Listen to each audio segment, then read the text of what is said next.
Hey, Chandler Bolt here, and joining me today is a longtime friend, Mr. Matt McWilliams. He's the author of the book coming out real soon. You see it if you're watching on the YouTube channel, and his backdrop is called "Turn Your Passions into Profits: The Proven Path for Building a Rewarding Online Business." You may also know him as the affiliate guy.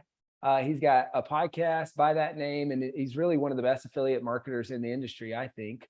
I've gotten the chance to work with Matt over the years in a lot of different capacities. In the early days, he ran all of our affiliate stuff, which is a huge part of the reason why we were even able to get on the map and get to our first million and few $1 million in sales for self-publishing school. And then fast forward to today, it's cool. It's kind of full circle, as working and training our affiliate and business development team at SPS so that we can scale to multi-millions per year from affiliates. So affiliates are something that I really believe in. Matt McWilliams is something that I really believe in. So we're going to merge the two here today and give a little behind the scenes on his new book in this interview. So Matt, welcome. Great to have you here.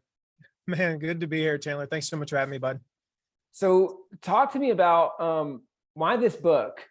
How does this fit in with your business goals? Why did you decide to do this book? And you're obviously spending a lot of time on it, a lot of energy on it, while at the same time having this big business, and it's a lot to manage. So why do this, and how does this fit in with your goals?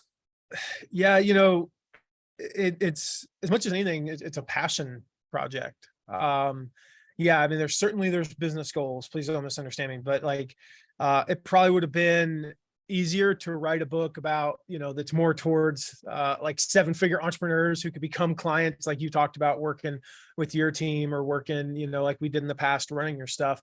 But for me, it was just this, I talked to so many entrepreneurs, and I keep just hearing from them over and over again, these lies, these misconceptions, like the world doesn't need my voice. There's somebody saying the same thing I would say. There's enough messengers in the world. There's, I love what I'm doing, but I'm not making any money. And then I hear people saying the reverse of that, like, dude, my business is succeeding, but I hate it. I'm not passionate about it. And so that was kind of the genesis of the title, right? Passions into profits, right? How do you turn your passions into profits? I see so many entrepreneurs that are on those two extremes. They're passionate, but they're not making any money. They're making money, but they're not passionate. And I wanted to come up with how do we merge those two together? And so the whole premise of the book, it really hinges on one belief, and that's that the world needs your message. The world needs your message, but it's not going to wait passively or patiently. The world needs your message, but it's going to move on without it. And so how do we take those passions? How do we take that idea, that message, our life experiences, our unique life experiences? People forget sometimes how unique their life actually is. Nobody has ever experienced the exact same things that you've experienced. That doesn't mean you can't be empathetic. It just means nobody has your experiences combined with your message. And so how do we take those and actually turn them into a profitable business? So that was the genesis of this. It's just years and years of hearing the same things over and over again until I finally was like, I've got to get this out in the world in some way. And I know, like my personal belief is, Chandler, there's no better way than a book. There are other ways. There's just not a better way. And so we wanted to get this out in many hands as possible. Courses are great. You make a lot of money with courses, but hundreds of people would buy the course.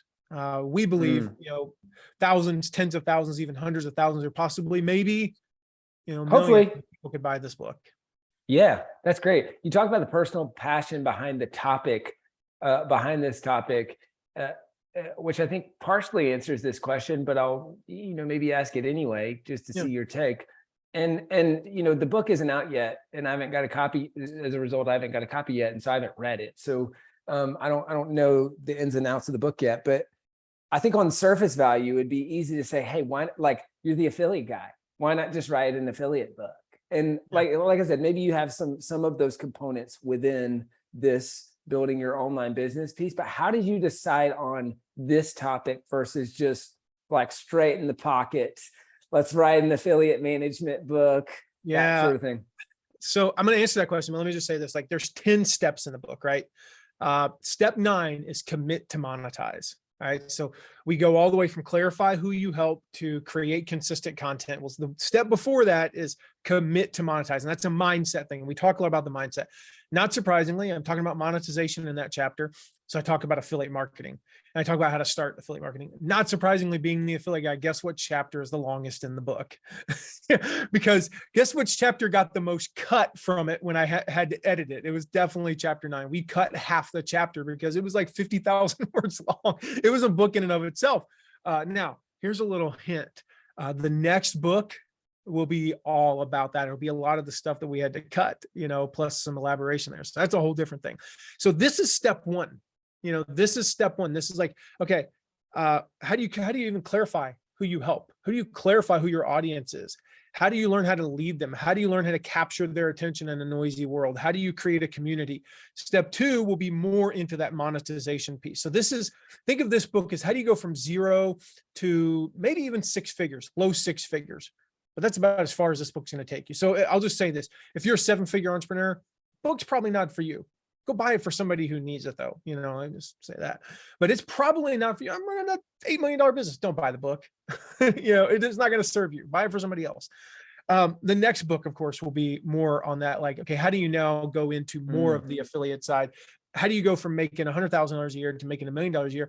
The next book will be okay, how do you now rapidly scale? We touch on it a little bit in step 10, start your own affiliate program. And I share some of the benefits, but if all I wrote was the 7 pages I write about running an affiliate program in this book, and that was my life's message about affiliate management, I'm leaving a few things out, like your team gets more than that in 5 minutes of coaching with me, And so, yeah, I mean, to answer your question, like that's how it ties in. There is a lot of that in the book, because again, there's a lot about monetization. To answer your question about how this ties into kind of my bigger, business goals. Yeah, we primarily, our business is primarily coaching people on affiliate marketing and coaching people on affiliate management. Most people in the world, 99.9% of the world is not ready for me. So this book helps them get there. If I can get them to start a blog, to start a YouTube channel, to start a podcast, to grow an audience, to get their first 1,000 or 2 subscribers. Chapter 4, step 4 in the book, if you read it and follow what I teach in that, by the time you finish the book, you'll have 500 subscribers. Are you going to have 10,000? Probably not. But you can go full time with a business with a couple thousand subscribers. You do not. There's a lie out there that says you need 100,000 people. No, you don't. I know people who make 6 figures with 3,000 people on their list. Right. So you can go full time with a few thousand people. You can have that within a couple of months of reading this book. And so if I take you to that, naturally, you're going to want to take the next level. Nobody goes, I'm running a $60,000 business and making a little bit of an impact on the world. I want to stop now. No, you go, I want to have more impact. I want to make more money. I want to have more influence. So you're going to go to the next level, and hopefully subsequent books will take you along there. That's cool. That makes sense. So the sequential kind of way of, you've got the big passion impact book that will also accelerate people towards the next book or working with you further. And then it kind of reminds me of, I remember hearing a story about John Warillo, who wrote a couple great books, Built to Sell. And then that last chapter, it sounds kind of similar to what you're describing. The last chapter was about recurring revenue in your business. And he got so many questions about that one chapter that he then went on to write The Automatic Customer, which is about having recurring revenue in your business, right? And so it sounds kind of similar, where it's like, I'm sure you already and will get so many questions about that last chapter on affiliate management. And then that goes straight into the big book that kind of comes after that. So like I said, in the original manuscript, I mean, step 9 was almost 50,000 words, and we cut it down to about 12,000. Yeah, exactly. We cut it down to about 12, 13,000 words. The whole book is, about 82,000. Which is a solid book. It's almost 300 pages, don't get me wrong, but it's a fraction of what I originally wrote. And so naturally, I've already got roughly half of the next book written, because it's just stuff that we cut from this one. So that's the good news. And so it's very sequential, and it's, like there's 10 steps in this. I think of it as like the first 8 steps are very complete. They are complete. They are done. Like you are good to go with those 8 steps. Yeah. 9 and 10. It's just like anything in life. It's like, how do you play football? I could explain to you how to play football in an hour, how to play soccer in about an hour. But now, like, our daughter's in travel soccer, and the like, I coach our son, so he's 7. I coach our son at 7. When I coach his practices, versus what they're doing in the 11-year-old practices, it's night and day. Mm, I told my daughter, she's like, why don't you coach me? I'm like, I can't. mm, You are better than I am. I can't mm. coach you at this. So that's what the next Yeah. 2 weeks are. Yeah. That's cool. I want to circle back to affiliate stuff here in a bit and talk and Sure. unpack kind of affiliate marketing. But first, I want to ask one more question on your process. So I think you did an awesome job of something that we teach is building buzz by Mhm. creating in public. Yeah. Stole And that from you. well, then right back, like, I think as I was writing this book, published the most recent book, one of the 30-day rough draft challenge was, I think, inspired because about that time, you were posting daily your word count. I'm like, Mhm. this is genius. We need to include this in this challenge and have people post their word count daily. So you wrote in public and shared a lot along the way. What was the thought behind that? And then what were a couple of the biggest benefits from doing that? Yeah. Well, to kind of set the stage for that, you have to understand, I wrote this book in probably the busiest season of my life, business wise. I had about a week and a half at the beginning of that season that was over my Christmas break. Every year, from right before Christmas through the first week of New Year's, I take off completely. And I started it then. And I was writing for like an hour and 20 minutes in the morning every day, cranking out stuff. I mean, I made it through, I don't know, maybe 24,000, 25,000 words out of what ended up being a 120,000 word manuscript that we cut back, like I said. And I made so much progress, but now I'm like, I don't have an hour and 20 minutes, hour and a half a day. I just don't have it. And we came up with, I met with our COO, our operations manager, who's also a productivity guru. He has his own productivity platform. I'm like, what do I do, man? And he's like, he's like, find amount of time you can just write for every day. I was like, 20 minutes. He's like, then write for 20 minutes. And we actually decided on 17 minutes. Whenever I hit a stopping point after 17 minutes, I was done. So if I hit it at 17:03, I was done. That gave me 2 minutes and 57 seconds to just kind of go through. I'm not going to edit, but I'm going to kind of just, okay. And then I like to type the next sentence out, leave that kind of that cliffhanger in my mind. Right. And that was it. If I stopped at 19 and a half, I stopped at 19 and a half. Like, that was it. I stopped when the timer went off. 17 minutes. Like, you don't have to write for hours. You do not have to be a professional writer. You're the biggest proof of that. You know, you talk about your whole book is about the fact that you don't have to. It's not about going to a cabin somewhere and writing for 2 weeks. You can do that if you're able to. If I waited to do that, the book would still not be written. Like, you and I wouldn't be talking right now. They just would not. It would never have happened. I'm never going to have that kind of time, with my business. So I wrote for 17 minutes a day, and I'm like, well, I need to hold myself accountable, to this. And admittedly, I know what I'm doing. I'm building buzz. I'm not stupid. I know that this is like the pre-sell, the 2 years in advance selling of the book. So every day I took a screenshot. I popped open the word count. I popped in a screenshot, posted it on Facebook. And, it was kind of interesting because, like, every time I would post, there would be more people commenting. And I started getting DMs like, dude, I'm stealing this. I'm doing this. Do you mind if I do? Like, mind if you do this, And it was crazy. It started taking on a life of its own. I started getting messages like, are you almost done? When does it come out? Do you have a publisher yet? Whatever the thing is, like, what, asking for, how'd you write this? How'd you do this? Like, can you send me your rough draft? I'd like to help you edit it, and we hired a professional editor, but I crowdsourced the editing too. So I had extra eyeballs on it for concepts that maybe a professional editor is not going to catch. And it was this amazing process. And it was 17 minutes a day. So that was my thinking was, yes, the building buzz, but more than anything, I knew at the end of the day, if I didn't post a number that was higher than yesterday, I was going to actually get messages saying, where's your word count? Where's your word count? Where's your word count? And so it worked. I mean, the book got done. Took me about, I think it was 98 days to get it done. But an initial about 10-day sprint, or, about an hour, 20, hour and a half a day, and then 17 minutes a day, every single day after that. That's wild. That's wild. I love that 17-minute a day method. Let's switch gears to some affiliate management stuff. Yeah. because I think this will be really helpful for folks, and it's something that we don't talk about a lot on the podcast. So can you give a big picture on what is affiliate management and having affiliates Yeah. or affiliate marketing, I guess I should say, and how can authors tap into this for marketing their books? And this will probably segue into some of the stuff you're doing to launch this book. Yeah. And, we've done this for so many others. Like we did it with Lewis Howes. We did it with Brian Tracy. We did it with people you've never heard of. Jeff Goins. I mean, that's how you and I, not connected initially, but kind of how we really took that next step and how we ended up working with you is, Jeff calls me up one day and he's like, you do affiliate management. Can you run the affiliate stuff for my book? And I'm like, I never thought about this for a book, but yeah, sure. And I remember he's like, he had a publisher. He worked with Thomas Nelson. He's like, I got to tell them how many books I'm going to sell. I said, 15,000. He's like, I can't tell them 15,000. My last book sold 3,000. I'm like, 15,000. He's like, I can't do it. I'm like, you tell them 15,000. I'm not working with you. I need you all in on this. So we did 22,000 pre-orders. They almost didn't print enough. He told them 15,000. I think they printed 25, and he almost this was back before it was harder to print, meaning, we have nowhere now as we're recording this. I was just talking with somebody. They said there was a shortage of paper.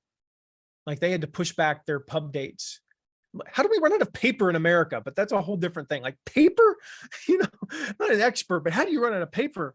And so anyway, so that was the genesis. And we started working with all these people on their book launches and effectively, if I can describe this in the simplest possible terms, newsflash, when you're coming out with your first book, unless you are like an uber celebrity, you're probably not going to get major media. In fact, you probably aren't even more than likely going to get featured on Fox, 42 in Des Moines, Iowa. All right. You're not, it's just reality. And people aren't clamoring to interview podcasts, do podcasts with people they've never heard of. You'll get a few if you do the right stuff, you'll get a few, but it's really, really hard. So we leverage affiliates. We're expecting 80 to 90% of our sales to come from affiliates. And so how that works is, number one, you got to get the affiliates. And the simplest way to do that, there's a whole process I could take you through, but the simplest way, we've got a report that you can download. Just if you go to mattmcwilliams.com/first100, FIRST100, and it walks you through where to find affiliates. So you reach out to people that people that you don't know, you find people who promoted similar books. I call it the Amazon rabbit trail. You go to Amazon. If your book's already up on Amazon, here's the thing. Amazon will tell you their AI is unreal. They will tell you all the books that are just like yours. So then you click on that one and then you go find somebody that promoted that book. And then you go down the rabbit trail and you keep clicking until you just get tired. You can find thousands of potential affiliates that way. Okay. So that's step one. You find the affiliates. Step two, they have to have a way to make money, and they are not going to make money selling your book. Think of your book as a low ticket, a low priced lead magnet. All right. It is an attraction thing. It's an easy thing for them to sell. All right. It's a $20 product, $15 to $25 product. I think the hardcover of mine's like $24. I mean, if you think about that, unlike $1,000 course where people might bookmark it, come back to it a week later and go, should I buy it? I don't know. They talk to their wife. Very few people are having existential debates about whether or not to buy a book. So it's an easy thing for them to sell. Then they buy the book and it needs to take them through a sales funnel. Now, I know you know all this, Chandler, and you teach this stuff, but that's where the affiliates make money, is on the back end sales. So like for ours, for instance, we have tons of pre-order stuff. And I'm just going to go ahead and tell you, if you go through an affiliate, you're going to go through a sales funnel and you're going to get offered some other stuff. And if you buy any of that stuff, the affiliate is going to make a commission. So that's how they make their money. And so step one, you find the affiliate. Step two, you build the funnel. And then step three is you engage your affiliates, right? This is the affiliate management piece of the puzzle, right? You stay in contact with them. You let them in behind the scenes. When you do your unboxing video, when you get the box with your books, send that to your affiliates. Let them know how excited you are about the book. Record a video reminding them of the important dates. For ours, for example, right now I'm already recording videos reminding them like, hey, make sure the podcasts drop in the first couple of weeks of December. Here's the launch schedule. Here's when it's important, because we have, my book launches on January 10th. So there's that Christmas holiday thing kind of messes it up a little bit because it gets noisy there. We don't really want to go early in November because there's the midterm elections, and that's going to suck up the news cycle for a couple of weeks. So we're teaching them, like, here's why you don't do this and why you do this, how to promote it. We have 57 social media graphics for them, like all these things that we have for them. We're giving them all these resources. We're giving them swipe copy, which is email copy that they can copy and paste and tweak to fit their audience. We got 4 different versions. We got some for the entrepreneur, for the established entrepreneur, but isn't quite. We got the 2 different audiences I mentioned earlier. They're passionate, but they're not profitable, and they're profitable, not passionate.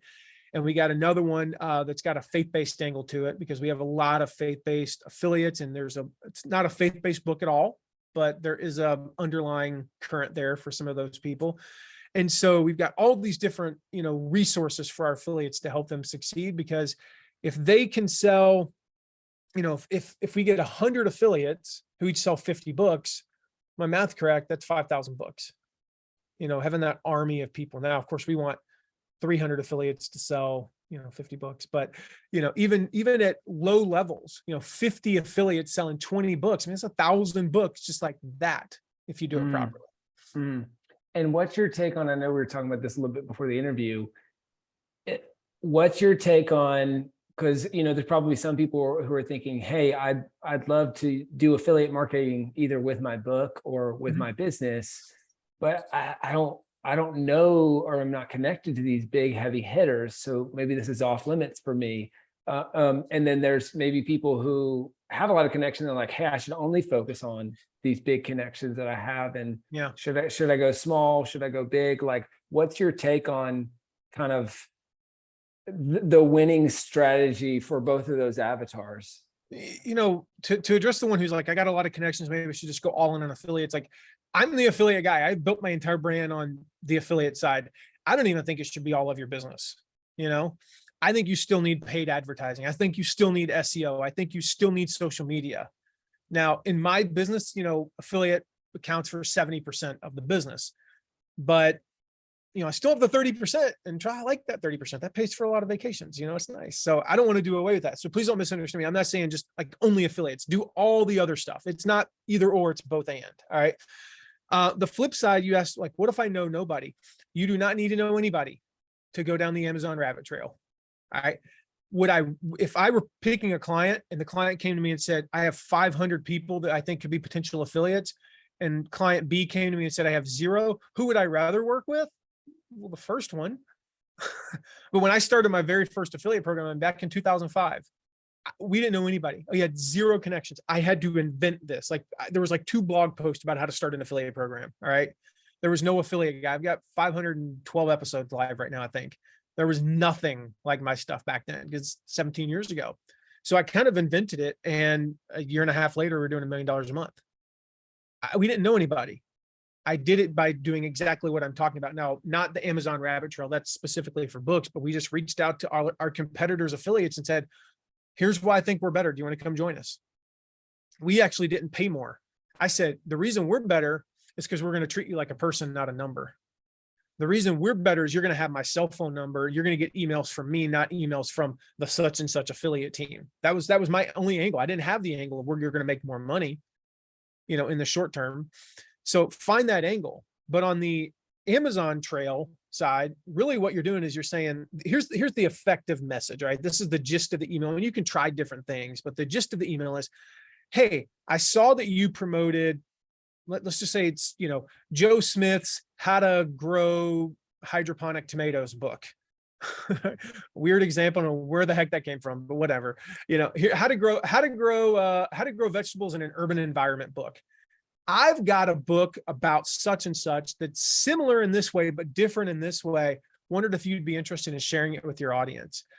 By the way, we've got, possible affiliate commissions for you to earn, or a way for you to earn, some money doing so. Let me know if you're interested. That's the gist. I don't need to know Sally. I don't need to know her when I reach out to her. The connection is, I saw that you already promoted something that's similar to my thing. I know we don't know each other. Are you open to a conversation? And this is the big key when you reach out with this email, especially these cold emails. Don't ask them to say yes. Don't try to get a yes response from, and it sounds counterintuitive. Don't try to get a yes response. Just try to get them to say, tell me more, or I'm interested. Because that opens up a conversation. Because if you've ever gotten an email that, if you're those of you watching on video, I'm like a whole page long, right? You got a 500-word email from somebody you don't know. What do you do with it immediately?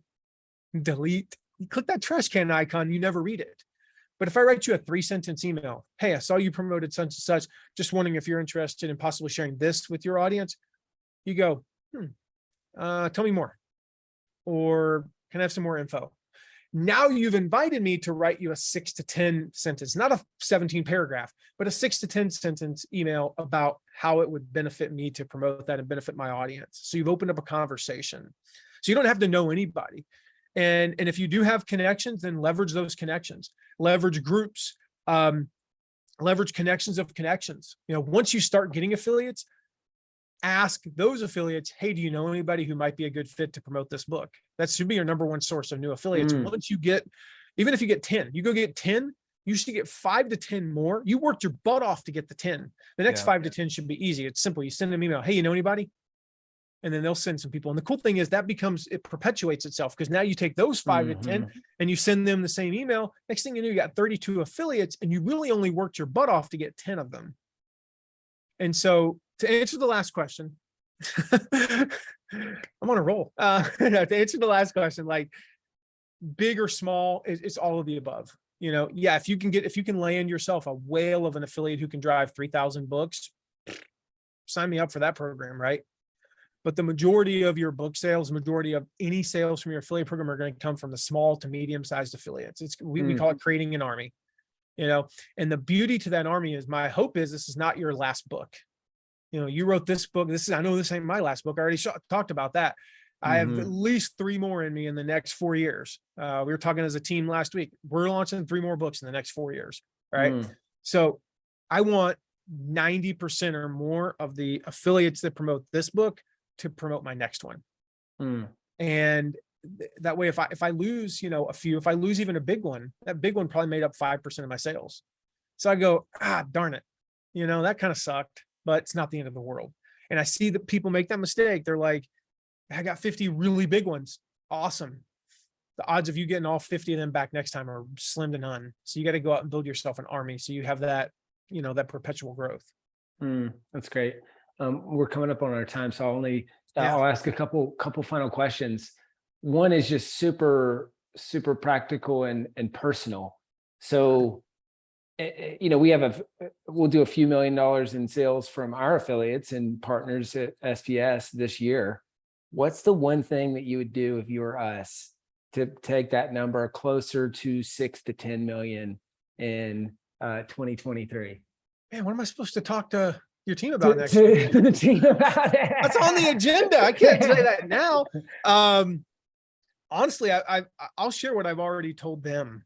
So I cannot answer with one. I can answer with 2 because they're connected. Number one, make it, and make it ridiculously easy for your affiliates. And I know there's some tech stuff, and this applies to anybody. So I'll just open it up. Like, you got to make it stupid easy for your affiliates. The sign up process, the onboarding process, the getting their resources process, and make it easy for your team to be able to scale rapidly. Like to be able to add 2, 3, 4, 500 affiliates in the next 6 months.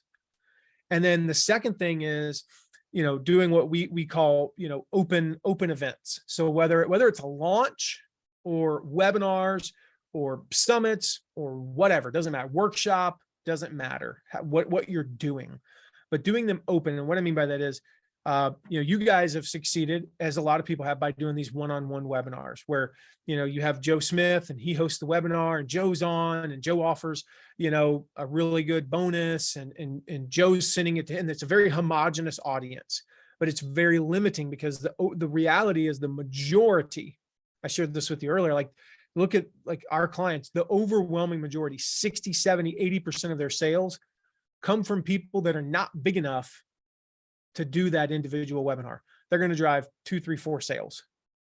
And you can't do a bunch of webinars that generate 3 sales, but can you have 30 of them do one webinar that generates 90 sales? Yeah, that sounds a little bit better. Yeah. And so you do these open webinars, and it creates this buzz. The webinars themselves become like mini launches. Like we just did this. I don't think he'd mind me mentioning his name because he told me I could mention anything I wanted to. Joseph Michael, who I know you know, and you guys are going to do some stuff together, which is awesome. We did first one. Been working with them for just a couple of weeks.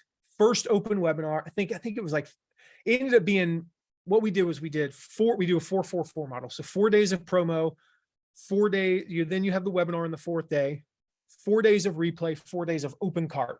So it basically becomes like a 12-day launch. Now he has different products and things. So we do one of those every single month. Did the very first one, I think we did something like 60 or 70 or 80 sales. I don't remember the exact number. I think there was 45 live on the webinar, another 20 from the replay, and another 20 from open cart. And so that was all from like no affiliate had more than like 4 sales. It's just a boatload of people with 1, 2, 3, 4 sales, but on a whole, 80 sales.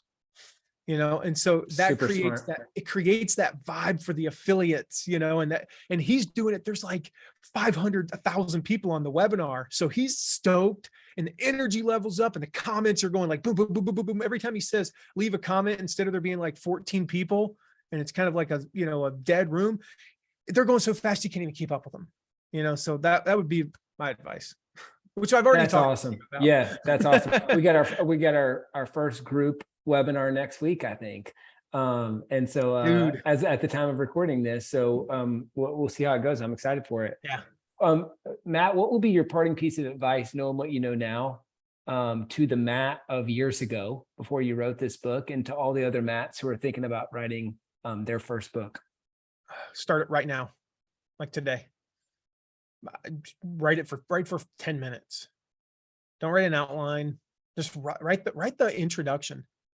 I started with the dedication because I knew if I could write, it was weird because the dedication of the book is the Steve Jobs quote, the ones who will change the world are the crazy ones. And I wrote, this is to the crazy ones who are bold enough to think they can change the world, because you will. I may have butchered that. You have to go read the book. But, I wrote that and went, I got it. The rest of this is going to be easy. I would have written, you said, let's just say the Matt of 8 years ago, I would have written this book 8 years ago. That was the only advice I would get, was like, start today. And there are no, I'm telling you right now, I ran 2 product launches over $7 million, which I promise you are exhausting and time consuming as you can possibly imagine, in the midst of my kids' soccer season, while also going through a personal transformation in my health. All right. In the midst of a freaking pandemic. I don't want to hear excuses. Like, that's what I would tell myself. 17 minutes a day. Maybe yours is 12 minutes a day. I don't know, whatever it is, but just like start. Maybe I wrote it in 98. Maybe it takes you 150. But can you, like, if you think about it, like, you in 12 minutes a day, in 30 days, you could be 1/5 of the way done with your book. That's better than being 0%, which is where most people stay.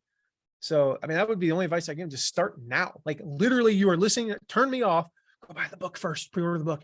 All right, pre-order the book, then turn this off and go start on the book. Don't do anything else until you finish the book, in terms of like thinking about books and I'm going to write about it and studying it, and just want to just like do it. I'm speaking to the choir, right? Do it. Oh yeah. I'm about to shout you down with some amens. Just get started. There's never a perfect time. Hey, you mentioned pre-ordering the book. Where can people go to buy the book, to pre-order it, or if they're seeing this after the book's already come out, to buy it and figure out all that good stuff? Yeah. Super special link, guys, passionsintoprofitsbook.com/SPS. All right. What did we all just talk about? Y'all know what's going to happen. Do I need to clarify? No, I don't. You know what's going to happen, right? And so passionsintoprofitsbook.com/SPS. Make sure you guys go there. Grab a copy there. We got tons of extra goodies, like whether you make Chandler any money on the back end or not, tons of freebies on the front end. Like depending upon when you order, it's like almost $1,000 worth of pre-order bonuses. So make sure you guys get it while the getting's good, and you can buy it through any of the major retailers and all that fun stuff too. So say that URL one more time, Matt. passionsintoprofitsbook.com/SPS. passionsintoprofitsbook.com/SPS. Check it out, guys. Grab a copy of the book. Matt, you're the man. Appreciate you. Thanks for having me, buddy.